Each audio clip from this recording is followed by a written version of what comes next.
திருப்பத்தூரில் 100 நாள் வேலை வழங்க வலியுறுத்தியும் மாற்றுத்திறனாளிகளின் உதவித்தொகை உயர்த்த கோரியும் சிறை நிரப்பும் போராட்டம். 100க்கும் மேற்பட்டோர் கைது செய்யப்பட்டனர். திருப்பத்தூர் மாவட்டம் திருப்பத்தூர் பாரத் ஸ்டேட் வங்கி எதிரில் தமிழ்நாடு அனைத்து வகை மாற்றுத்திறனாளிகள் மற்றும் பாதுகாப்போர் உரிமைகளுக்கான சங்கம் சார்பில் தமிழக அரசு மாற்றுத்திறனாளிகளுக்கு மாதம் 10,000 ரூபாய் உதவித்தொகை வழங்க வேண்டும். ஆந்திர மாநிலத்தில் மாற்றுத்திறனாளிகளுக்கு உதவித்தொகை வழங்குவது போல உதவித்தொகை வழங்க வேண்டும். 100 நாள் வேலையை அனைத்து மாற்றுத்திறனாளிகளும் வழங்க வேண்டும் உள்ளிட்ட கோரிக்கைகளை வலியுறுத்தி சிறை நிரப்பும் போராட்டம் மாவட்ட செயலாளர் சீனிவாசன் தலைமையில் நடைபெற்றது. மாற்றுத்திறனாளிகள் 100க்கும் மேற்பட்டோர் சாலை மறியல் போராட்டத்தில் ஈடுபட்டனர். அனைவரும் கைது செய்து தனியார் திருமண மண்டபத்தில் வைக்கப்பட்டுள்ளனர். இதில் நிர்வாகிகள் ரங்கசாமி, காசி, காமராஜ், ஆனந்தன், சிங்காரம், ரவி உட்பட பலர் கலந்து கொண்டனர்.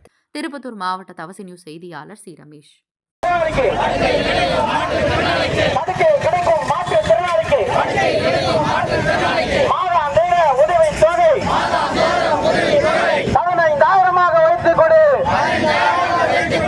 தமிழக அரசு திராவிட மாடல்